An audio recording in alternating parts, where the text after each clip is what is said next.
Hello and welcome to the GK academy channel. আমি সর্বজিৎ এবং বটানির ওপরে আমরা উদ্ভিদের বিভিন্ন অঙ্গ সংস্থান দেখছিলাম, যেখানে লাস্ট কয়েকটা বিষয় বাকি রয়েছে। আজকে যেখানে পড়ব ফুল সম্পর্কে, আজকে শুরু করব ফুল সম্পর্কে আলোচনা। এবং আগের দিনের ভিডিওগুলো দেখতে, আগে যে ভিডিওগুলো আমি বানিয়েছি বটানির ওপরে, সেই ভিডিওগুলো দেখতে এই চ্যানেলের প্লেলিস্টে চলে যাবে। প্লেলিস্টের লিংক নিচে ডেসক্রিপশনে দেওয়া রয়েছে। আর যদি তোমরা নতুন হও, চ্যানেলটা সাবস্ক্রাইব করে নাও এবং পাশে দেওয়া বেল আইকনটি টিপে দাও, যাতে নতুন ভিডিও আমি আপলোড করলে তার নোটিফিকেশন তোমাদের কাছে প্রথমেই পৌঁছে যায়। তো তোমরা যারা আমার সঙ্গে কন্ট্যাক্ট করতে চাইছো বা এই চ্যানেলের যে টেলিগ্রাম পেজ রয়েছে সেখানে যদি জয়েন হতে চাও, নিচে আইডি দিয়ে দিচ্ছি, সেখানে তোমরা গিয়ে অ্যাড হতে পারো, বা যদি কোনো কোশ্চেন থাকে তাহলে আমাকে কোশ্চেন করতে পারো। তো চলো শুরু করা যাক আজকের এই ভিডিও। ফুল। প্রথম কথা, ফুল তৈরি হবে সেই সমস্ত উদ্ভিদের যেগুলো সপুষ্পক প্রকৃতির হবে। নামের মধ্যেই এটা রয়েছে যে সপুষ্পক, অর্থাৎ উদ্ভিদের যে সমস্ত উদ্ভিদে ফুল হয় সেইগুলোকে সপুষ্পক উদ্ভিদ বলা হয়, আর যে উদ্ভিদগুলোতে ফুল হয় না সেইগুলোকে অপুষ্পক উদ্ভিদ বলা হয়। তো সপুষ্পক উদ্ভিদের পুষ্প মুকুল সৃষ্টি হয়। সপুষ্পক উদ্ভিদের বিটপের যে অংশটা রয়েছে তাতে একটা জিনিস তৈরি হয় যেটাকে বলা হয় পুষ্প মুকুল। মুকুল সম্পর্কে আমরা ভিডিও আগে আলোচনা করে এসেছি, সেখানে দেখেছিলাম যে বিটপের একটা অংশ, অপরিণত অংশ, যেটাকে মুকুল বলা হয়। সেই মুকুল বিভিন্ন রকমের হয়, তার মধ্যে একটা মুকুল রয়েছে যার থেকে ফুল তৈরি হয়, সেই মুকুলকে বলা হয় পুষ্প মুকুল। এই পুষ্প মুকুল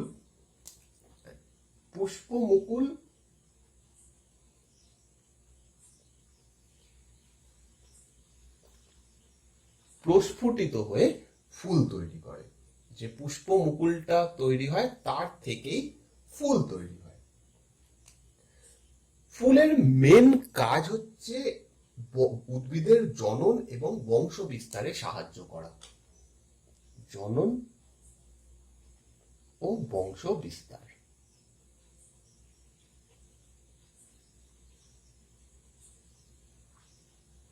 এই কাজে ফুল সাহায্য করে।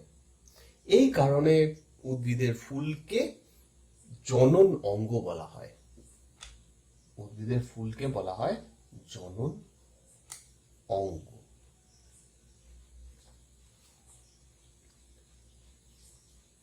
এবার বংশ বিস্তার কিভাবে হয় সেটা তো অবশ্যই আমাদের জানার বিষয়। এই ফুল থেকেই ফল তৈরি হয়, ফলের মধ্যে থাকে বীজ, আর এই বীজ থেকে নতুন উদ্ভিদ তৈরি হয়, নতুন উদ্ভিদের জন্ম হয়। সেই কারণে এটা একটা জনন অঙ্গ। এর মাধ্যমে উদ্ভিদের জনন কার্য সম্পন্ন হয়। তো ফুল সম্পর্কে বিশেষ কিছু তথ্য আমাদের জানতে হবে। ফার্স্ট, ফুলে 4টে স্তবক থাকে।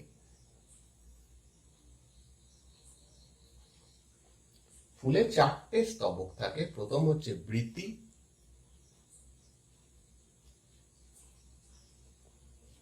সেকেন্ড দলমণ্ডল,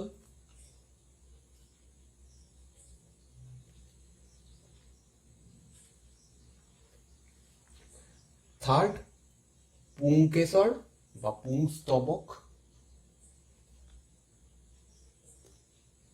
পুংকেশর এবং পুংস্তবকের মধ্যে একটু পার্থক্য রয়েছে, যেটা দেখবো অবশ্যই। পুংস্তবক। এবং ফোর্থ স্ত্রী স্তবক। স্ত্রী স্তবক।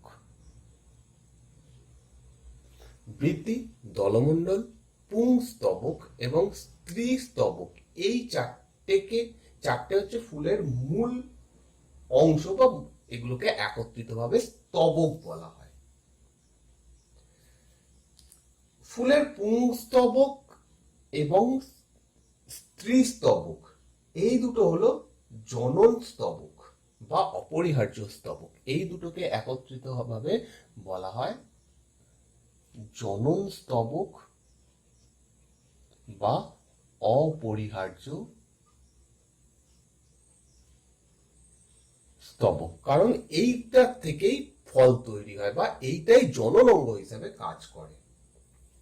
আর বাকি যে দুটো বৃতি এবং দলমণ্ডল, এইগুলোকে আনুষঙ্গিক স্তবক বলা হয়, কারণ এইটা এই জনন বা অপরিহার্য স্তবককে এই দুটো সাহায্য করে, সেই কারণে এটাকে বলা হচ্ছে আনুষঙ্গিক স্তবক। যে ফুলে এই চারটে স্তবকই থাকে তাকে বলা হয় সম্পূর্ণ ফুল। যেখানে এই চারটে স্তবকই থাকবে তাকে বলা হবে সম্পূর্ণ ফুল। যদি এর মধ্যে কোনো একটা না থাকে তাহলে তাকে বলা হবে অসম্পূর্ণ ফুল। যদি চারটেই থাকে তাহলে সম্পূর্ণ, যদি এর মধ্যে কোনো একটা বা কোনো দুটো বা যদি তিনটে না থাকে তাহলে বলা হবে অসম্পূর্ণ ফুল। যদি ফুলে আনুষঙ্গিক স্তবক না থাকে, প্রথম কথা তো তাকে অবশ্যই অসম্পূর্ণ ফুল বলা হবে। যদি পার্টিকুলারলি বৃতি আর দলমণ্ডল না থাকে বা আনুষঙ্গিক স্তবক না থাকে তাহলে তাকে নগ্ন পুষ্প বলা হয়। তাহলে তাকে নগ্ন পুষ্প বলা হয়। যদি পুংস্তবক এবং স্ত্রীস্তবক ভিন্ন গাছে জন্মায় তাহলে তাকে ভিন্ন বাসী উদ্ভিদ বলা হয়। যদি পুংস্তবক এবং স্ত্রীস্তবক এই দুটো ভিন্ন গাছে জন্মায়, অর্থাৎ একটা গাছের ফুলে পুংস্তবক আর একটা গাছের ফুলে স্ত্রীস্তবক, এই দুটো আলাদা আলাদা গাছ, এইরকম হলে এটাকে বলা হবে ভিন্নবাসী উদ্ভিদ। এক মিনিট, তাকে বলবো ভিন্নবাসী উদ্ভিদ।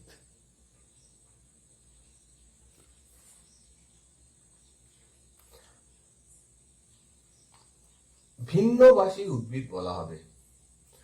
কিছু ভিন্নবাসী উদ্ভিদের উদাহরণ হচ্ছে তাল, নারকেল, পেঁপে ইত্যাদি। তাল,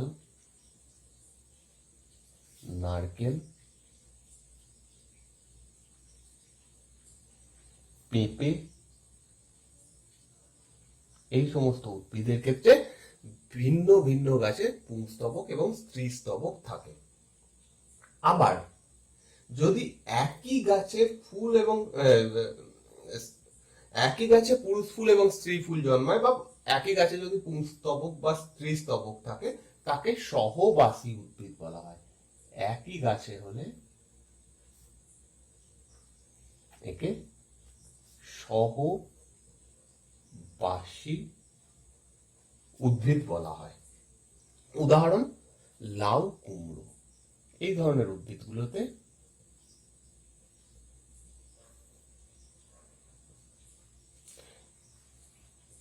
একই গাছে পুরুষ ফুল এবং স্ত্রী ফুল জন্মায়।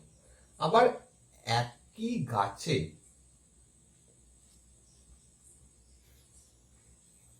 যদি পুরুষ ফুল, স্ত্রী ফুল প্লাস যদি উভলিঙ্গ ফুল জন্মায় তাকে মিশ্রবাসী উদ্ভিদ বলা হয়।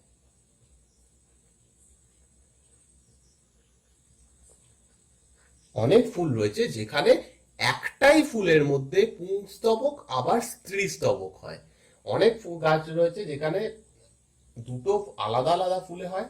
অনেক উদ্ভিদ রয়েছে যাদের একটা ফুলের মধ্যে পুংস্তবক এবং স্ত্রীস্তবক হয়। এই ধরনের উদ্ভিদকে বলা হয় উভলিঙ্গ উদ্ভিদ। যদি এরকম উভলিঙ্গ প্রকৃতির ফুল দেখা যায়, স্ত্রী ফুলও দেখা যায় বা পুরুষ ফুলও দেখা যায়, যেখানে উভলিঙ্গ ফুল থাকবে সেখানে অলরেডি ফুল, পুরুষ ফুল এবং স্ত্রী ফুল একটা গাছে থাকতেই পারে।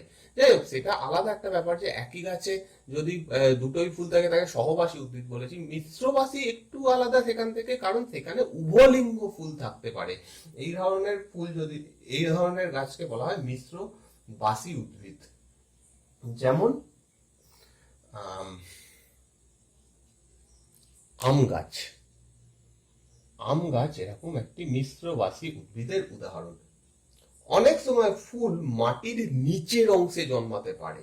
অনেক উদ্ভিদ রয়েছে যাদের ফুল মাটির নিচেও জন্মায়, যেমন কাঁঠাল। ঠিক আছে, অতএব এখানে যে পয়েন্টটা সেটা হচ্ছে ফুল মাটির নিচেও জন্মাতে পারে। উদাহরণ হচ্ছে কাঁঠাল। কাঁঠালের ক্ষেত্রে এরকম দেখা যায়।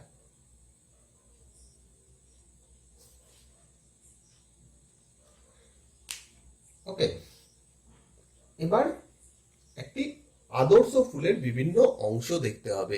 আদর্শ ফুল মানে যেখানে চারটেই থাকবে, বৃতি, দলমণ্ডল, পুংস্তবক এবং স্ত্রীস্তবক।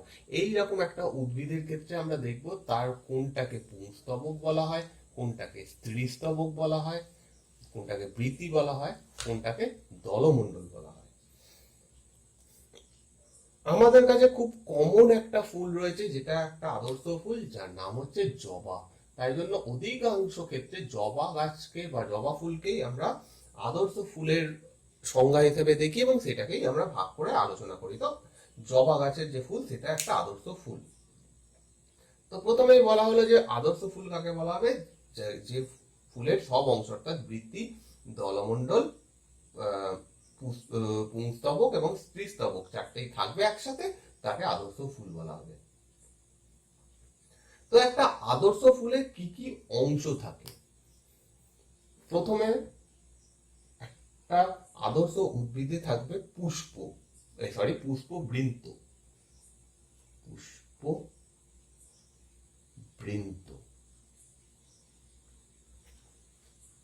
সেকেন্ড, পুষ্পাক্ষ।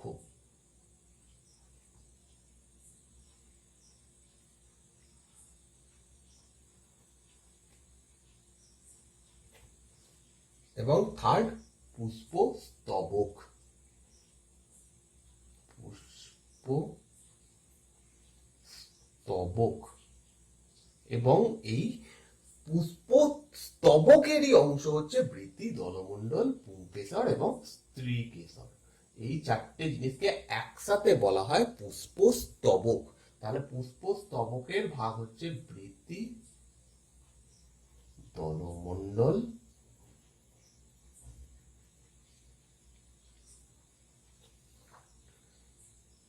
পুংকেশর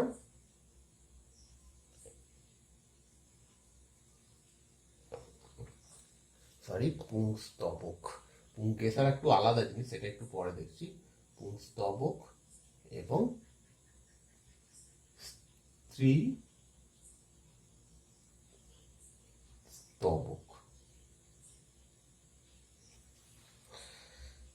ওকে, জবা ছাড়াও আর অন্যান্য যদি বলা হয় অন্যান্য আদর্শ ফুলের উদাহরণ, তাহলে ধুতরা ফুল এরকম, অপরাজিতা ফুলও এরকম, মানে সবকটা অংশই থাকে, মটর, তারপরে হচ্ছে বক ফুল ইত্যাদি। এইগুলো সমস্ত কিছু হচ্ছে আদর্শ ফুলের উদাহরণ, কিন্তু সেটা পরীক্ষা আসবে না যে এই ফুলটা কি আদর্শ ফুলের উদাহরণ কি উদাহরণ নয়, এরকম প্রশ্ন আসবে না, কিন্তু এই অংশগুলো ইম্পর্টেন্ট। তো একটা ফুলকে আমাদের দেখতে হবে যে সেই ফুলটার বিভিন্ন অংশগুলো কোথায় অবস্থিত।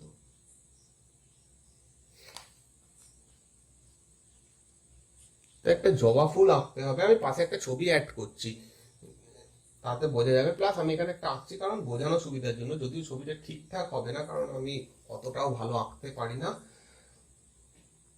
তাও একটু জাস্ট বোঝার সুবিধার জন্য।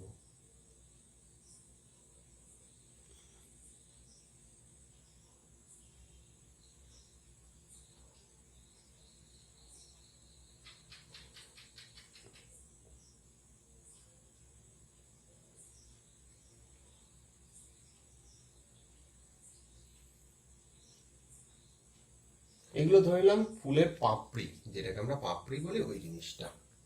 জবা ফুল দেখলে দেখবো তার একদম মাঝখান থেকে একটা এরকম দণ্ডাকার জিনিস বেরিয়ে এসছে।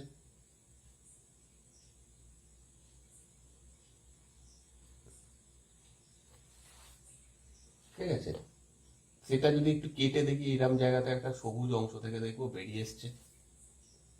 তার নিচে জবা গাছ যেখানে গাছের সঙ্গে আটকে থাকে সেখানে এরকম একটা সবুজ রঙের পাপড়ি জাতীয়, মানে এরকম একটা জিনিস থাকে। সেটা দিয়ে আটকে থাকে, এবং ফাইনালি নিচে আবার একটা এরকম থাকে, তার সঙ্গে গাছের সঙ্গে আটকে থাকে। এই হচ্ছে জবা গাছ। ধরলাম এটা একটা জবা ফুল, দেখতে অতটা ভালো হচ্ছে না, কিন্তু যাই হোক এটা একটা জবা ফুল, তোমাদের ধরে নিতে হবে।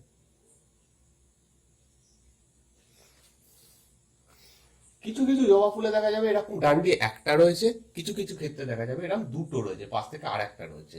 অর্থাৎ যেখানে দুটো রয়েছে সেখানে আহ, একটা পুংস্তবক, একটা স্ত্রী স্তবক। আর যেখানে একটা রয়েছে এর মধ্যে পুংস্তবক এবং স্ত্রী স্তবক থাকে। ওকে, উপরে এরকম দেখবে এটা একটু সরু হতে হতে একদম উপরের দিকে উঠে যায়, দিয়ে এইখানে কিছু এরকম ডট ডট মানে খুব রোয়া একটা মানে রেনু টাইপের জিনিস থাকে, তার উপরে দেখবে এরকম কিছু এরকম বেরিয়ে থাকে, যার উপরে এরকম গোল গোল কিছু থাকে। একটা জবা ফুল যদি তোমরা সামনে দেখতে পাও খুব ভালো হবে। ওকে,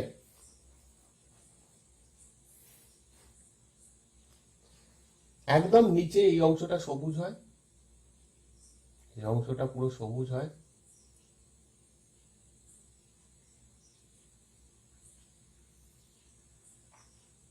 তার নিচের অংশটাও সবুজ হয়। দুটো এরকম নিচের দিকে থাকে, যার মাধ্যমে উদ্ভিদটা মানে ফুলটা গাছের সঙ্গে আটকে থাকে। এই অংশটাকে বলা হয় বৃতি। আর একদম নিচে যেটা থাকে, একদম নিচে যেটা গাছের ডালের সঙ্গে আটকে থাকে, সেটাকে বলা হয় উপবৃতি। অ্যাকচুয়ালি বৃতি সেটা, কিন্তু বৃতির থেকে আরো একটা জিনিস তৈরি হয়েছে বলে তাকে উপবৃতি বলা হচ্ছে। যে পাপড়িগুলো আমরা দেখি লাল রঙের, হলুদ রঙের, বিভিন্ন কালারের জবা ফুল হয়, সেই পাপড়িগুলোকেই বলা হয় দল। আর এক একটা পাপড়িকে বলা হয় দল।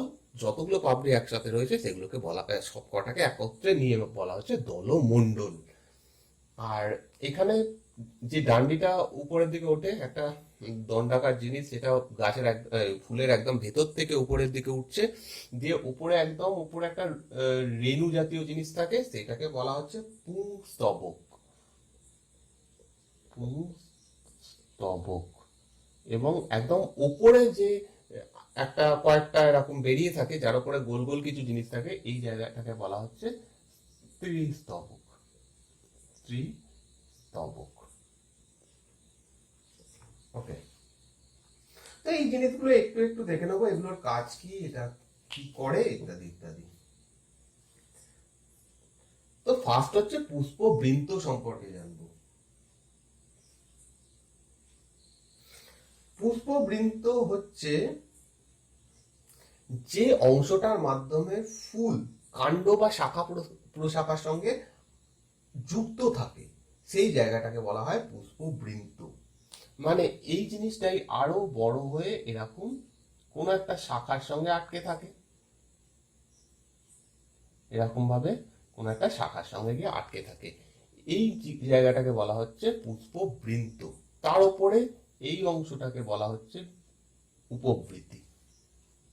তো যে অংশটার সঙ্গে আটকে থাকে সেটাকে বলা হচ্ছে পুষ্পবৃন্ত। এবং এর কাজ কি বোঝাই যাচ্ছে, গাছের সঙ্গে ফুলটাকে আটকে রাখা। ঠিক আছে, পুষ্পবৃন্তের মেন কাজ হচ্ছে ফুলকে কাণ্ড শাখা প্রশাখার সঙ্গে আটকে রাখা বা সংযোগ রক্ষা করা। এরপর হচ্ছে পুষ্পাক্ষ। পুষ্পবৃন্তের উপরে একটা ফোলা মতো অংশ থাকে, যার উপরে এই পুষ্প স্তবক গুলো আটকে থাকে, অর্থাৎ বৃতি, দলমণ্ডল, পুংস্তবক, স্ত্রীস্তবক, এইগুলো একটা ফাঁপা মতো অংশের উপর আটকে থাকে, সেটাকে বলা হয় পুষ্পাক্ষ। ঠিক আছে, ইংরেজিতে বলা হয় থ্যালামাস। আর মেন এখান থেকে জানার যেটা বিষয়, সেটা হচ্ছে এই পুষ্পাক্ষ থেকেই এই পুষ্পস্তবক গুলো তৈরি হয়, বা পুষ্পস্তবক গুলোকে ধরে রাখে হচ্ছে পুষ্পাক্ষ। মেন যেটা জিনিস সেটা হচ্ছে আমাদের পুষ্পস্তবক সম্পর্কে জানতে হবে। পুষ্পাকের উপরে যে যেগুলো থাকে, বৃতি, দলমণ্ডল, পুংস্তবক এবং স্ত্রীস্তবক, এইগুলোকে পুষ্পস্তবক বলা হয়। প্রথম হচ্ছে বৃতি। বৃতির ইংরেজি হচ্ছে ক্যালিক্স।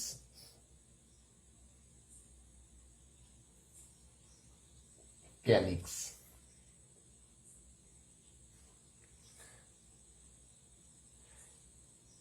বৃতির দিকে এই জায়গাটা দেখলে ভালো করে দেখবে, এটার রং হচ্ছে সবুজ রঙের হয়। যেহেতু এটা সবুজ বর্ণের হয় সেই জন্য এখানে সালোক সংশ্লেষও হয়। তো বৃতি হচ্ছে প্রথম স্তবক। পুরো ফুলের যে পুষ্প স্তবক রয়েছে তার প্রথম স্তবক হচ্ছে বৃতি, এবং এটা সবুজ বর্ণের হয়। বৃতিকে দেখলে ভালো করে দেখা যাবে যে এটা একটা এরকম অংশ হয়, তাতে কয়েকটা পাপড়ির মতো এরকম অংশ থাকে। ফুলের যেরকম পাপড়ি হয় সেরকম পাপড়ির মতনই কয়েকটা অংশ থাকে। যে অংশগুলো থাকে এই পাপড়ির মতো যে অংশগুলো থাকে সেগুলোকে বলা হয় বৃত্তাংশ। ওকে, পাপড়ির মতো যে সবুজ সবুজ অংশগুলো থাকে তাকে বলা হচ্ছে বৃত্তাংশ।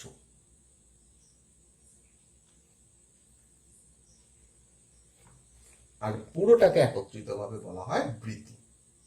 এর কাজ হচ্ছে প্রথম যখন ফুলটা কুঁড়ি অবস্থায় থাকে, অন্যান্য স্তবকগুলো তখন ছোট ছোট অবস্থায় এর মধ্যেই থাকে, এবং বাইরের রোদ, জল, ঠান্ডা ইত্যাদি থেকে বা কীট পতঙ্গ থেকে এই অন্যান্য স্তবকগুলোকে রক্ষা করা বৃতির প্রধান কাজ।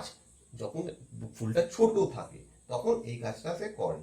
আর যেহেতু এটা সবুজ কালারের হয় সেই কারণে এর মধ্যে ক্লোরোফিল রয়েছে, ক্লোরোফিল আছে বলে এটার কালার সবুজ, আর সেই কারণে এটা খাদ্য তৈরিতে সাহায্য করে। এরপর হচ্ছে দলমণ্ডল। ফুলের যে অংশটা দেখে আমরা ফুলটার মানে সৌন্দর্য ব্যাখ্যা করি, যে পাপড়িগুলো, সেইটাকেই বলা হয় দলমণ্ডল। এটি ফুলের দ্বিতীয় স্তবক। বৃতির পরে এটা হচ্ছে দ্বিতীয় স্তবক। ইংরেজিতে একে বলা হয় কোরোলা। কোরোলা বলা হয়, ঠিক আছে। দলমণ্ডলকে আমরা একসাথে, যে এইগুলোকে আমরা পাপড়ি বলি, ফুলের পাপড়ি। আর এক একটা পাপড়িকে জবা ফুলের ক্ষেত্রে দেখলে দেখবো যে অনেকগুলো এরকম দলমণ্ডল মানে দল রয়েছে, যেগুলোকে একসাথে দলমণ্ডল বলা হয়। এক একটাকে বলা হচ্ছে দল, ঠিক আছে।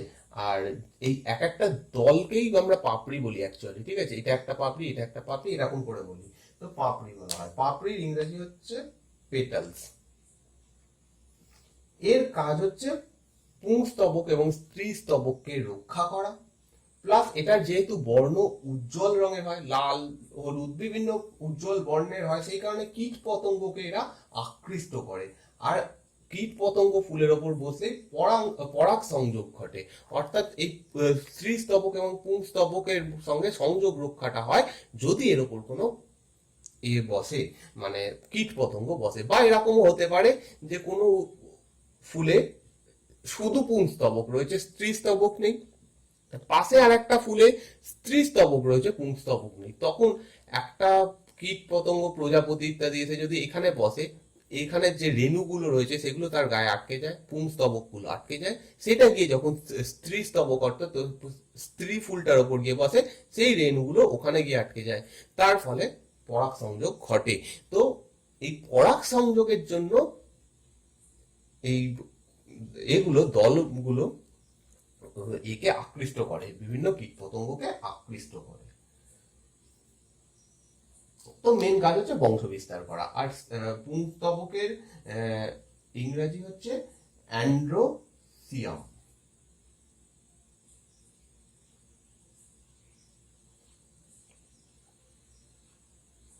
এই অ্যান্ড্রো শব্দটা যেখানেই থাকবে বুঝবে এটা পুরুষ অর্থে বোঝানো হচ্ছে, আর গাইনো শব্দটা থাকলেই বুঝবে যে সেটা স্ত্রী বোঝানো হচ্ছে। সেই কারণে যারা স্ত্রী রোগ বিশেষজ্ঞ তাদেরকে গাইনোকোলজিস্ট বলা হয়। তো যাই হোক, স্ত্রী স্তবক ইংরেজিতে বলা হয় গাইনোসিয়াম।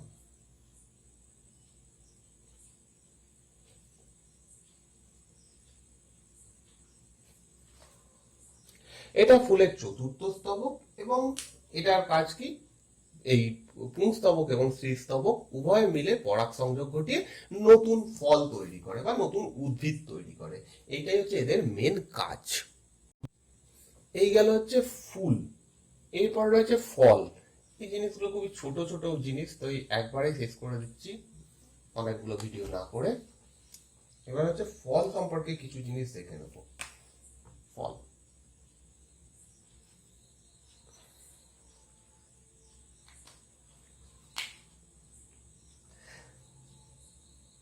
পুংস্তবক এবং স্ত্রী স্তবকের মধ্যে সংযোগ ঘটলো, পরাগ সংযোগ বলা হয় তাকে। এর ফলে হয় নিষেক। এই যে ঘটনাটা সেটাকে বলা হচ্ছে নিষেক। নিষেকের ফলে যে স্ত্রী স্তবক ছিল ফুলে,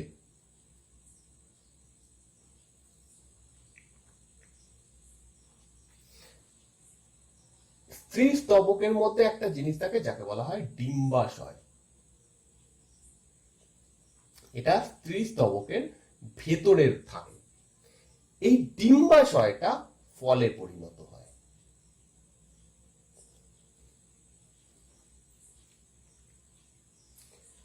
এটা অধিকাংশ উদ্ভিদের ক্ষেত্রে বলা হলো। অধিকাংশ উদ্ভিদের নিষেকের পর স্ত্রী স্তবকের মধ্যে যে ডিম্বাশয়টা থাকে সেটা ফলে পরিণত হয়, অর্থাৎ ফুলের বাকি অংশগুলোর কিছু হয় না, শুধুমাত্র ডিম্বাশয়টা ফলে পরিণত হয়ে যায়।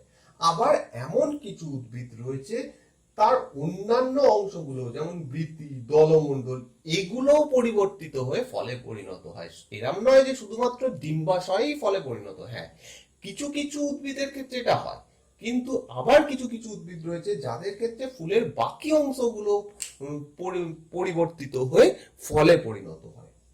তো এইখান থেকেই ফলকে দুটো ভাগে ভাগ করা হয়, একটা হচ্ছে প্রকৃত ফল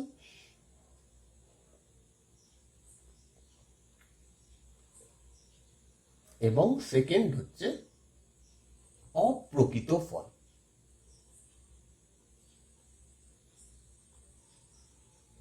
ইংরেজিতে প্রকৃত ফলকে ট্রু ফ্রুট বলা হয় এবং অপ্রকৃত ফলকে ফলস ফ্রুট বলা হয়।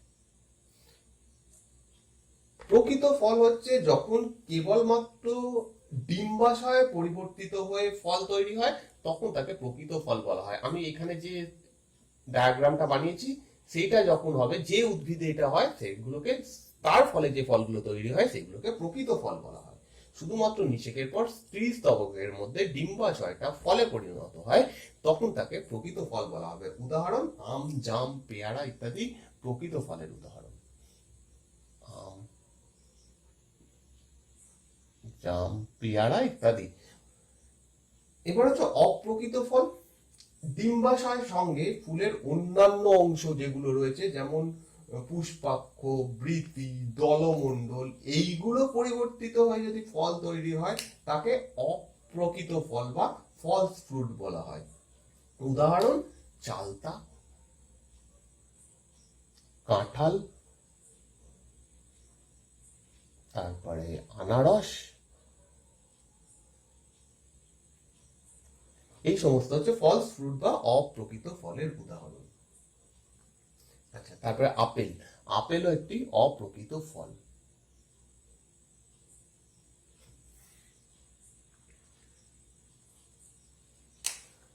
চালতার ক্ষেত্রে ফুলের যে বৃতি অংশটা রয়েছে সেটা ফলে পরিণত হয়ে যায়, মানে ফুলের ডিম্বাশয় তো অবশ্যই চেঞ্জ হয়ে ফলে পরিণত হবে, তার সঙ্গে সঙ্গে বৃতিটাও চেঞ্জ হয়, দিয়ে চালতা তৈরি করে। কাঁঠাল এবং আনারসের ক্ষেত্রে পুরো ফুলটাই পরিবর্তিত হয়ে যায়। ডিম্বাশয়ক তো মেন কাজটা করে, বাকি সমস্ত ফুল চেঞ্জ হয়ে গিয়ে কাঁঠাল এবং আনারস তৈরি করে। আর আপেলের ক্ষেত্রে শুধু পুষ্পাক্ষটা এরকম ফল পরিণত করে, ফল ফল গঠন করে, মানে আপেলের পুষ্পাক্ষ ফল গঠনে অংশ নেয়। সমস্ত ক্ষেত্রে ডিম্বাশয় মাস্ট, ডিম্বাশয়কে চেঞ্জ হতেই হবে, তার সঙ্গে অন্যান্য অংশগুলো চেঞ্জ হচ্ছে। আপেলের ক্ষেত্রে যেমন ডিম্বাশয়ের সাথে পুষ্পাক্ষটা চেঞ্জ হয়ে যাচ্ছে। একটা খুব ইম্পর্টেন্ট জিনিস রয়েছে, সেটা হচ্ছে পার্থেনোকার্পিক ফল। পার্থেনোকার্পি কাকে বলা হয়?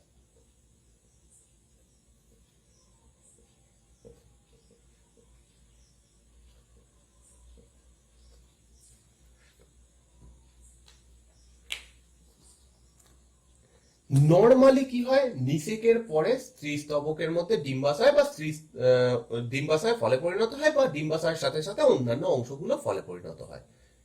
কিন্তু কিছু কিছু উদ্ভিদ আছে বা সেটা কিছু কিছু ক্ষেত্রে আমরা কেমিক্যালের সাহায্যে করি, যে নিষেক ঘটানোই হয় না।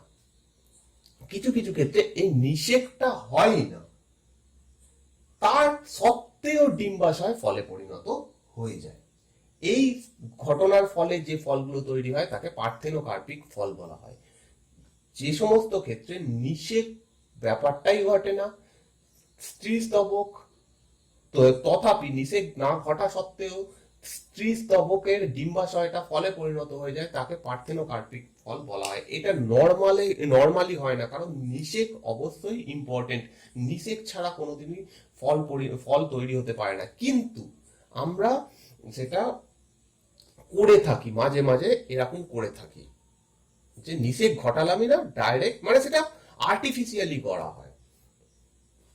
তো এই ধরনের ফলের ক্ষেত্রে দেখা যাবে যে সেই ফলগুলো বীজবিহীন হয়, বীজবিহীন হবে। এই ফলগুলোতে বীজ হয় না। অনেক সময় এখন যে আপেলগুলো পাওয়া যায় বাজারে, সেগুলো খেলে দেখা যাবে তার মধ্যে কোনো বীজ নেই। কলা, নর্মালি কলার মধ্যে বীজ হয়, কিন্তু অনেক কলা আছে সেটা কৃত্রিম ভাবেও করা হয় যে তার মধ্যে কোনো বীজ নেই, বা অনেক গাছ রয়েছে দেখা যাবে তাতে তার যে ফল হচ্ছে ন্যাচারালি হয়েছে কিন্তু তাতে কোনো বীজ নেই। অতএব এই পার্থেনোকার্পি এরম নয় যে শুধুমাত্র কৃত্রিম ভাবে করা হয়, ন্যাচারালিও হতে পারে। তো সেই ধরনের যেখানেই এই নিষেক ব্যাপারটা ঘটবে না, সেইখানেই পার্থেনোকার্পিক ফল তৈরি হবে। তো কলা, আঙুর ইত্যাদি ফলের ক্ষেত্রে আমরা এটা ইউজ করে থাকি, আপেল এই সমস্ত ক্ষেত্রে আমরা এগুলো ইউজ করে থাকি। আর কৃত্রিম উপায়ে দুটো হরমোন ইউজ করা হয়। একটা হচ্ছে NAA, যার ফুল ফর্ম হচ্ছে naphthalene acetic acid.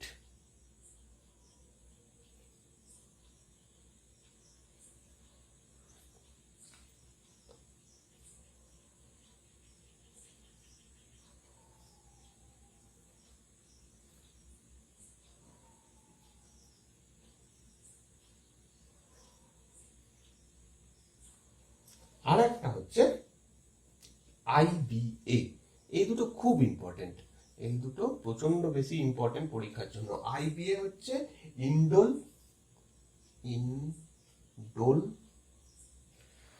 বিউটেনিক acid, butyric acid, indole butyric acid বা IBA, আর NAA বা ন্যাপথালিন অ্যাসিটিক অ্যাসিড। এইটার মাধ্যমে কৃত্রিম উপায়ে পার্থেনোকার্পিক ফল তৈরি করা হয়। তো এরপরে যেটা জানতে হবে আমাদের, সেটা হচ্ছে একটি আদর্শ ফলের গঠন, অর্থাৎ একটা ফলের বিভিন্ন অংশ। আম একটা আদর্শ ফল, কারণ আমের মধ্যে ফলের যে যে স্তরগুলো থাকা উচিত সেই সবকটাই রয়েছে। তো আম সেই কারণে একটি আদর্শ ফলের উদাহরণ। তো আম যদি আমরা কাটি, মাঝখান থেকে যদি এরকম ভাবে কেটে দেওয়া হয়,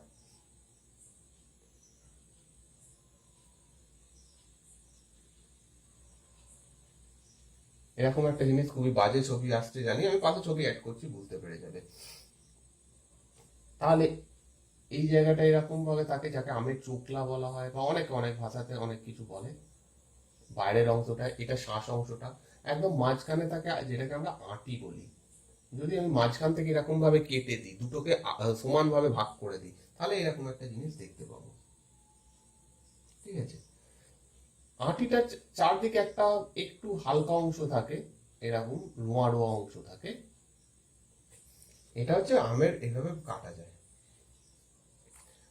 আমের প্রধান দুটো অংশ রয়েছে, বা একটা আদর্শ ফলে দুটো প্রধান অংশ থাকে। একটা হচ্ছে ফল ত্বক, এবং সেকেন্ড হচ্ছে বীজ। আচ্ছা, বীজটা একটু পরে লিখছি, কারণ ফল ত্বককে আবার কয়েকটা ভাগে ভাগ করা যায়। ফল ত্বককে কয়েকটা ভাগে ভাগ করা যায়। এক নম্বর হচ্ছে বা বহিঃত্বক,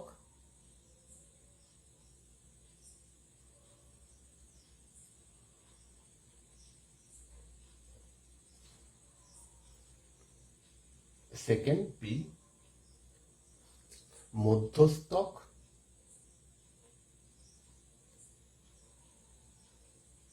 এবং সি অন্তস্তক।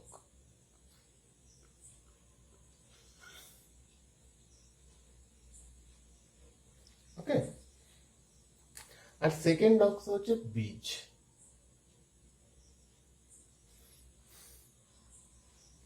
তো প্রথমে হচ্ছে ফল ত্বক বা ইংরেজিতে যাকে পেরিকার্প বলা হয়, পেরিকার্প।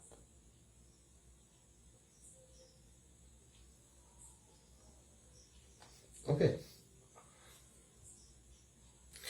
এটা আর কিছুই নয়, যেটাকে আমরা আমের খোসা বলি, সেই জিনিসটাই হচ্ছে বহিঃস্থক।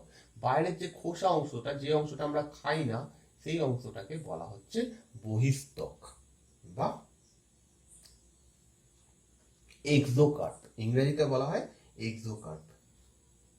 তাহলে ফলত্বক বা পেরিকার্পের প্রথম অংশ হচ্ছে বহিঃস্থক বা এক্সোকার্প।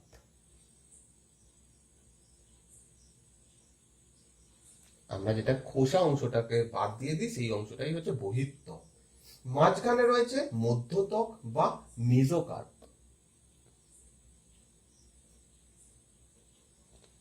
আমের যে অংশটা আমরা শাঁস বলি, যে অংশটাকে খাই, সেইটাই হচ্ছে মধ্যত্বক। আম দিয়ে সুবিধা, কারণ আম ছাড়াও অনেক ফল রয়েছে যেগুলো এরকম, কিন্তু সেগুলোকে ভাগ করে বোঝানো খুব কঠিন।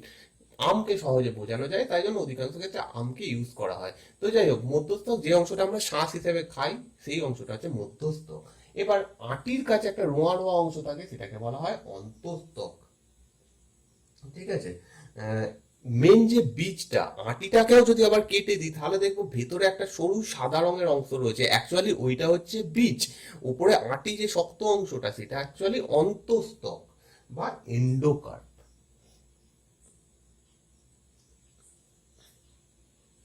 এবং তারও ভেতরে গেলে পেয়ে যাব বীজ বা সিড। এটা অ্যাকচুয়ালি সাদা রঙের হয়, এবং বীজটাকে এরকম, পুরো আটিটা এরকম থাকে। যদি মাঝখান থেকে কাটি, তাহলে দেখবো যে ভেতরে একটা সাদা রঙের অংশ রয়েছে, সেটাই হচ্ছে আমের বীজ।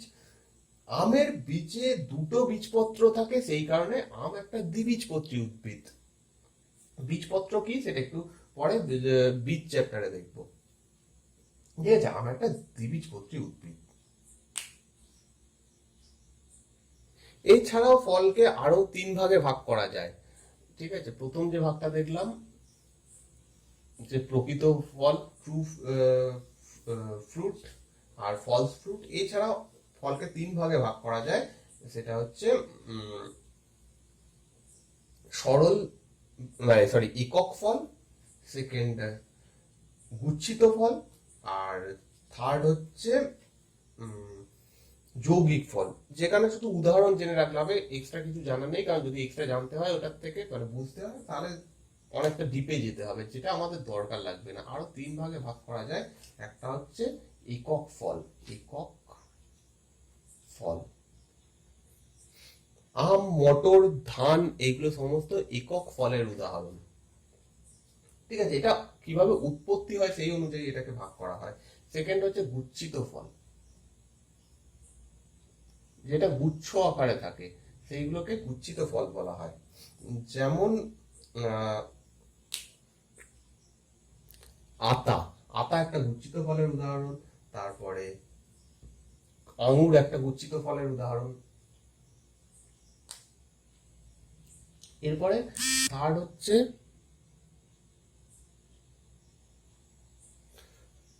হচ্ছে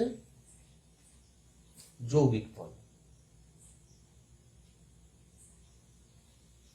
যৌগিক ফলের উদাহরণ হচ্ছে আনারস, কাঁঠাল ইত্যাদি। তো আজকের ভিডিও এই অবধিই থাকছে। আজকে আমরা ফুল এবং ফল দেখলাম, এর পরের দিন দেখবো হচ্ছে বীজ।